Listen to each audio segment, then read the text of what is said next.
Friday Night Blitz with Lance Crawford.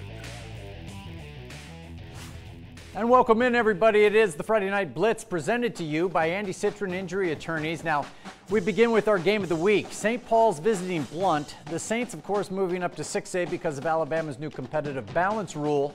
They entered tonight 1-0 in region play after knocking off Baldwin County last week. Tonight, though, it got no easier as they traveled to 8 Mile to take on the Blunt Leopards. After a scoreless first period, Leopards get something going. Early in the second, LaMarcus Brown keeps it, and he takes it all the way down to about the 10-yard line. And moments later, Brown is going to do it again, calling his number, and look at him pick his way through traffic as he scores. He did score before the football came out. Touchdown Blunt. They led 7-0.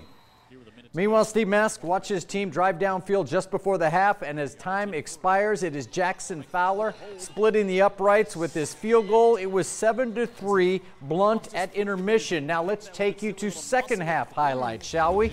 Blunt backed up, and the ball is snapped over Brown's head. It goes out of the back of the end zone for a safety, so the Saints cut it to 7-5. Later in the third, Leopards punting.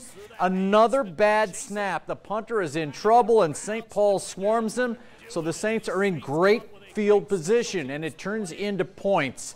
Jordan Ingram will cap a 4-play, 22-yard drive with this 6-yard touchdown run. Saints go to 2-0 in region play as they beat Blunt tonight by a final of 11-7. Now, I mentioned St. Paul's beat Baldwin County a week ago. Well, tonight, the Tigers were in Saraland trying to avoid an 0-2 start in region play. Meanwhile, the Spartans at 3-0 have dominated the competition to this point. Of course, Baldwin County did beat the Spartans a year ago in Bay Minette, but this one in Saraland, and Jeff Kelly's team has just been so impressive in the early going. Here, Brett Nezat's going to throw it out to Jaquirus Williams. Now, Williams coughs up the football, and the Tigers' Jonathan Norris recovers, putting Baldwin County in business. They couldn't cash with a touchdown, but Josh Burton does hit the field goal, giving the Tigers a 3-0 lead in the first. Here come the Spartans. Nezat giving it to their big back, Rashawn McAlpine, who had a huge night tonight, going down the sidelines deep into Baldwin County territory before he's being pushed out, and it leads to this. Nezat to Williams, and Williams will stretch for the goal line just short, down to the 1, but it only prolongs the inevitable because Kerry White gets the call from in close, bowling in for the score. Saraland led 6-3. They win it handily, 38-10. We stay in 6A Region 1. Daphne hosting BC Rain. Second half, Trojans in control. Trent Battle to Cameron Young. Turns a short pass into a long play, 25 yards to be exact. And then the Trojans go to the ground. Jay Pogue going to take the handoff, and Pogue breaking tackles, shoving off a man, and he's in there. That made it 27-0 Trojans. Red Raiders trying to get something, anything going, but the defense is all over Kendrell Davis. John Davis with the sack of Davis. Davis and Davis there. Trojans going back to work on offense. Battle's going to hand it off to Joseph Hall. Some nice blocking in front of him, and he goes in untouched, 20 yards for the score. Daphne cruises over Rain, 40-6. Robertsdale at Spanish Fort, another 6A region game. And this we're showing you is the opening kickoff. You know, something weird's going to happen here. Finn Heath drops the football, then he can't fall on it. The Bears do recover at the Toros' 5-yard line. So they're in business right off the bat. 3 plays later, it's Tristan Stevens calling his number. He scores. Bears miss the extra point, but led 6-0. And then it's the Toros going to the little big man, Justin LeJesse, straight up the middle for 20 yards. Same drive. LeJesse again. Look at him move. That man picks his way for another 20-yard gain, and then why not ride him when he's hot? LeJesse this time breaking a tackle and going in for the score. Toros take a 10-6 lead. They win it huge tonight. 54-18 is the final on the hill. It is time for our first timeout here on the Friday Night Blitz, presented by Andy Citrin Injury Attorneys. Still to come, the streak's over. McGill-Toolin's 26-game regular season winning streak ended last week in Louisiana, so the Yellow Jackets were back in Bama tonight, looking to start a new one against Davidson. But before we hit the break, check out some of the scores from around our area.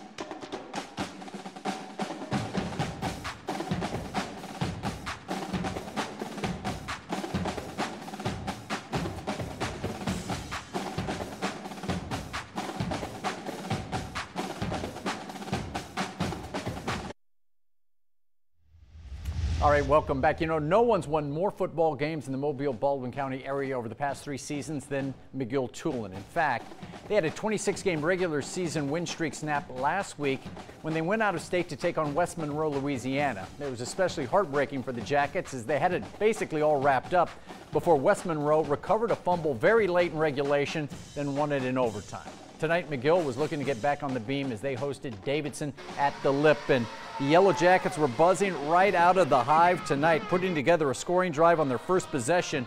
Sheldon Lehman handing to Carlos Evans. Look at the cutback there, and he will go 44 yards untouched for the score. McGill grabs a quick 7-0 lead. Now the Warriors' first drive not as productive. Tim Johnson to the air. It's tipped up, and Jaden Mosley with the interception. Yellow Jackets take over deep in Davidson territory, and they capitalize going forward on 4th down. Lehman. Well, we missed that. Lehman threw to Jordan Mosley for the score here in the first quarter. McGill punting. It's muffed, and the Yellow Jackets wind up falling on it. Liston Richardson gets credit for the recovery after having a touchdown called back because of a penalty. Sawyer Brady looks like he might score, but Jason Williams puts his helmet right on the football, and Jalen Harris recovers for Davidson, but it only prevents the inevitable. McGill wins it easily tonight, 21-0. Theodore going over the bay to Fairhope, and Theodore starts out hot on its opening drive. Michael Underwood looking deep for Zachary Workman, and that is as pretty as it gets. A beautiful pitch and catch, 7-0 Bobcats. Now, on the ensuing kickoff, Seth Tillman will put a toe to it. Fairhope's Ramon Bradley will field it, but Ramon Bradley doesn't hang on to it for long. He coughs it up, and Theodore's Hunter Tillman scoops it up. Tillman not content to just fall on it. He has a little bit of a return before he's finally brought down. The Bobcats, though, in business. Start of the second quarter. Theodore is knocking. This time Underwood looking for Devontae Washington, but he is picked off there. Nice play by Jacob Denoan.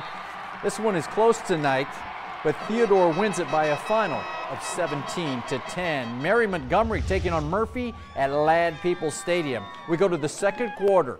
MGM's Lucas Harwell giving to Josh Martin. He pops through the line and picks up big yardage all the way into the Murphy red zone before he's finally run out of bounds there. Vikings then avert disaster because look at this. Martin fumbles. However, his offensive lineman, Alonzo Duran, saves the day, recovering for MGM, and that's a good thing because it leads to this. Harwell to Jarius Green.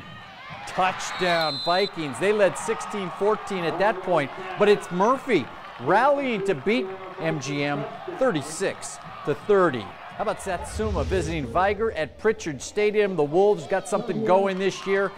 And in the second quarter, they show you. Kyle Walker handing off to Jalen Whitsett. Now that's too easy. He walks in for the touchdown. At that point, it was 20-3 Viger. Next possession, Whitsett gets the call, and look at him go again. He is picking up big yardage for the Wolves. A little bit later on the same drive, Walker this time going to go to the air. Ronald Cooper, touchdown. Get out of the way, ref. Touchdown, Ronald Cooper.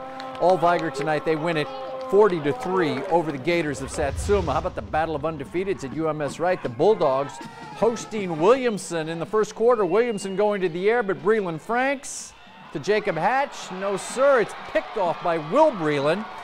And the Bulldogs defense puts the offense in good shape. Next possession for Williamson adds up to nothing. They're punting. Edwin White fields it. He has a nice return deep into Williamson territory before he is finally run out of bounds. And then the Bulldogs lean on their little big man, Simon Smith, taking the handoff, picking up positive yardage. Keep riding, Simon. This time on the toss, head down, and he's in. Touchdown. How about UMS Wright? They pitch another shutout. 19-0 is the final. We have hit another break here on the Friday Night Blitz presented by Andy Citrin Injury Attorneys. Still to come, which highlight caught our eye and made us say that's our favorite? The Friday Night Favorites on the other side of this timeout, but here are the rest of your scores.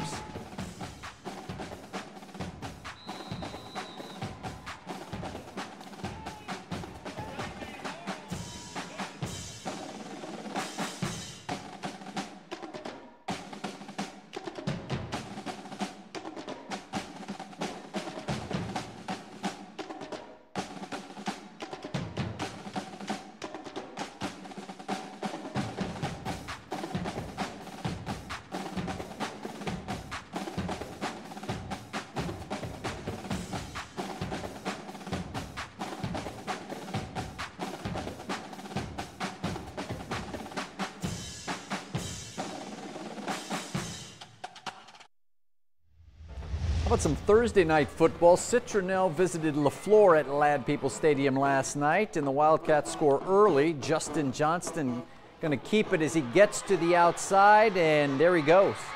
28 yards to the house, and the Wildcats had a quick 7-0 lead. LaFleur head coach Anthony Schamberger not happy with what he was seeing. After a short Rattler punt, Citrin had the football deep in LaFleur territory, and they take advantage. Jeffrey Hutcherson straight up the middle. 7-yard score. They missed the extra point, but they win it 28-20. 8th-ranked T.R. Miller taking on St. Michael's in Fairhope last night, and the Tigers hit a big one quickly. Joseph Jernigan to Kadarius Jenkins on the slant route right here, and you miss a tackle, and there he goes. This one goes in the books as a 70-yard score. T.R. Miller up 7-0 at that point, and then on the Tigers' very next drive, it's going to be Kevon Samuel taking the handoff and breaking some tackles, keeps his legs driving, and he'll go all the way down to the 5-yard line. And 2 plays later, Tigers cash in. Going to be Jernigan finding Darius Webb for the score. Miller missed the extra point, led 13-0, and go on to a 40-0 win over St. Michael's. As for tonight's game, we go back to Fairhope. Pirates hosting Theodore tonight, and Bobcats quarterback Michael Underwood. Beautiful pass to Zachary Workman. That's just as pretty as you're going to see any touchdown this year. Beautifully done. Theodore beats Fairhope 17-10, and that is our Friday night favorite. And we're going to put week 4 of the high school football season to bed. We appreciate you being here, and we're going to see you next week right here on the Friday Night Blitz. Have a good night, everyone. Enjoy your weekend.